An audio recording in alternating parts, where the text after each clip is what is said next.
sao ing ring shring ka la ring asakahala ring sakala ring sao ein kling ring shring Om.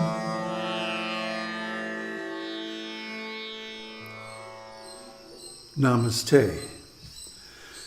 So, this is a second section of comments on the second chapter of Śrīmad Devi Bhāgavatam on the specific topic, which I didn't want to touch in the previous comments because it's too big. We're going to devote this whole recording just to this topic, the man blunder. What is the man blunder? Well, I first came across the term on one of my Shakta gurus' websites. In fact, the site is called manblunder.com. And if you get a chance to visit it, it's a wealth of knowledge there about the Shakta religion. And it took me a while because he doesn't describe the meaning directly, but indirectly. He shows on his site in great detail how the typical cultural assumption or the cognitive bias that God is male is actually a tremendous blunder. What is a cognitive bias? What is the cultural assumption? Well, we see it especially in the Abrahamic religions, Judaism, Christianity, and Islam. But it's also prevalent in Hinduism that everybody thinks that God is male, to put it very simply. But let me read you this section from Śrīmad Devi Bhāgavatam, from the second chapter. It is commonly thought that Brahma is the creator of this universe, and the knowers of the Vedas and Puranas say so. But they also say that Brahma is born of the navel lotus of Viṣṇu.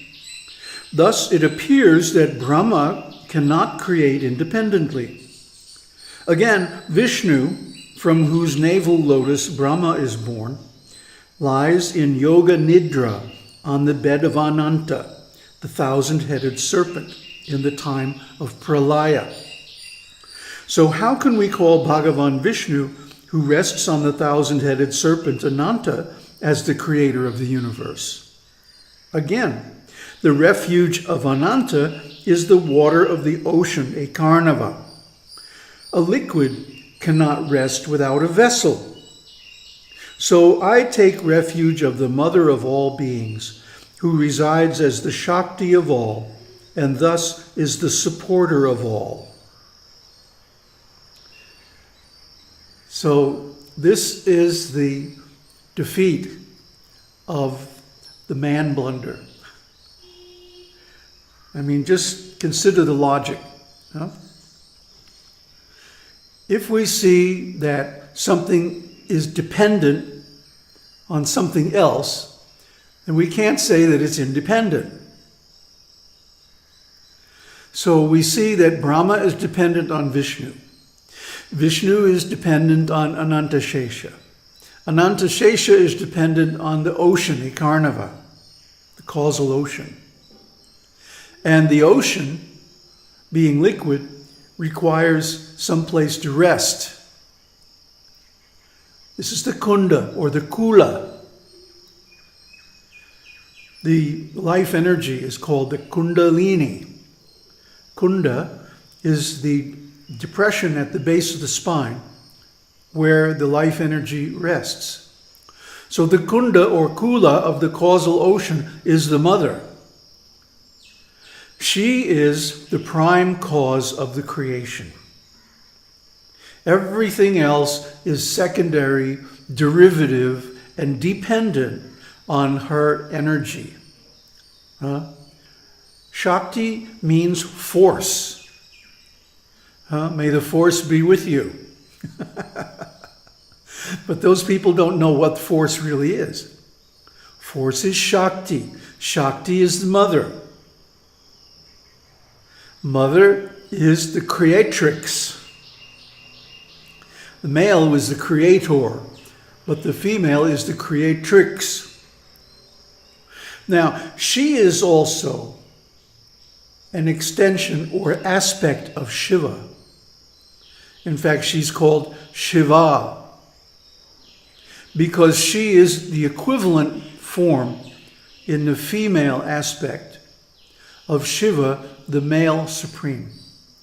But Shiva is completely unconditioned, transcendental, objectless, subjective awareness. He has no activities, not even consciousness, only awareness. That means there's no object. So without an object, there can't be desire, there can't be activity, there can't be form, name, or anything. We just read a prayer on the Gayatri, the goddess Gayatri, and how she, as an aspect of Divine Mother, is the name and form from which consciousness is derived. When we studied the Buddha's teaching, Paticca Samuppada, we saw that consciousness is derived from name and form. Without name and form, you can't be conscious of something. And the prime example of this is that every night when we go to sleep, we enter into Brahman. But we don't notice it. Why? Because we don't have the adequate name and form to understand Brahman. Without that name and form in our ontology, in our background knowledge of what exists in the world and why things are the way they are, we don't notice what is happening to us every single night. We don't realize that we merge into Brahman and are recharged. And the next morning we get up and feel, oh, I had such a good rest. So the consciousness is there. We remember that we had a rest, but we don't remember anything about it because there's no objects. In Brahman, in Sushupta, deep sleep, there is no object to consciousness. Only consciousness itself. And when consciousness takes itself as an object, that's the fourth, Turiya, the fourth state of consciousness. So when we realize Turiya, we also realize the goddess. This is the thing. They are one and the same. We read yesterday that her form, her nature, is Turiya Chaitanya. Turiya Chaitanya means the fourth state of consciousness. This is self-realization. Now, why don't we understand these things? Well, first of all, Maya, or illusion, is the power that creates this world. Because really, there is no duality. Duality is only an appearance within the oneness of Brahman. So then, how does this whole world come into existence, and why do we perceive it the way we do? And why do we think that we are a separate individual when actually we're just part of Brahman? Well, this is called cognitive bias. And a specific form is called confirmation bias. So each layer of Maya is a form of cognitive bias. It seems complete in itself, and it seems logical and self-consistent. But that's only because it rests on an assumption, an ignorant assumption that is unaware of the actual reality beneath it that supports it. Just like Brahma is supported by Viṣṇu, Viṣṇu is supported by Ananta, and so on. We think the world is supported by the physical laws and so on like this. Now this is all Maya. But as we peel away these layers, one by one, we come closer and closer to the reality. And when we realize the mother, the Turiya Chaitanya, that's self-realization. So cognitive bias, or confirmation bias, is the tendency to search for, interpret, favor, and recall information in such a way that affirms one's prior beliefs or hypotheses. It is a type of cognitive bias and a systematic error of inductive reasoning. People display this bias when they gather or remember information selectively or when they interpret it in a biased way. The effect is stronger for desired outcomes, for emotionally charged issues, and for deeply entrenched beliefs. People also tend to interpret ambiguous evidence as supporting their existing position. So it's very tricky to see through this cognitive bias, this confirmation bias, where we project our already existing deeply held beliefs on our perceptions and interpret them through that filter. But we've already been through this in Buddha's teaching extensively, so I'm not going to go into it further now. I just want to point out that spiritual truth cannot be realized by inductive reasoning. Inductive reasoning is called avaroha. Aroha. Aroha means ascending. So it's like we try to take some facts and then we try to generalize from those facts and state laws or principles and so on. We abstract. And this is called aroha, upward reasoning or inductive reasoning. And the thing about inductive reasoning, it's never certain. The example is the black swan. Well, I've seen so many white swans. So that means all swans are white. That's inductive reasoning. But then some explorers went to Siberia, I think it was, and they found some black swans. Oops, so much for that theory.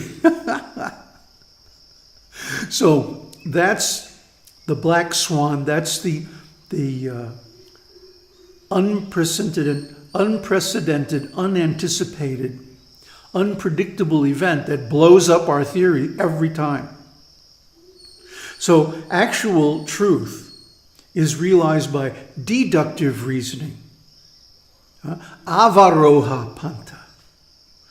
The descending path, beginning from scriptural revelation.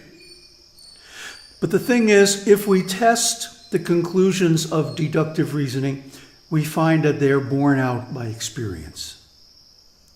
For example, if we chant these mantras that we've been teaching on this channel to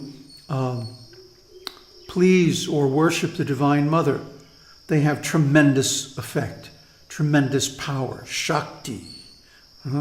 And I only know one viewer that actually took me up on the offer to become initiated into this mantra. And he and I write messages back and forth like, wow, this is great. And it just keeps getting better. So this spiritual truth has to be received from someone who has realized it. That is Guru. There's a prayer. Om Ajnana Timirandasya Jnananjana Shalakaya Chakshur Anmilitam Yena Tasmai Shri Gurave Namaha. That I was born into the darkness of ignorance, but my spiritual master opened my eyes, Chakshur Anmilitam, with the torchlight of knowledge, Jnananjana. Therefore, Tasmai, therefore, Shri Gurave Namaha, I offer my respectful obeisances to him. Who else could do this? Who else can show us the actual truth? Only someone who, by the grace of their gurus and by the grace of the goddess, has been able to peel back these layers of the onion until they find the actual truth. So this is the first hammer blow in this Purāṇa onto the man blunder. And you're going to hear it again and again and again. Sutta Goswami just systematically demolishes the whole view, which is prevalent even among the Advaitins, which is kind of ridiculous, but that only a man can give spiritual truth. Only a man can become self-realized and so on. It's just a ridiculous cognitive bias, which this Purāṇa will help us overcome so that we can reach authentic self-realization. Om Tat Sat. Om Shakti Om.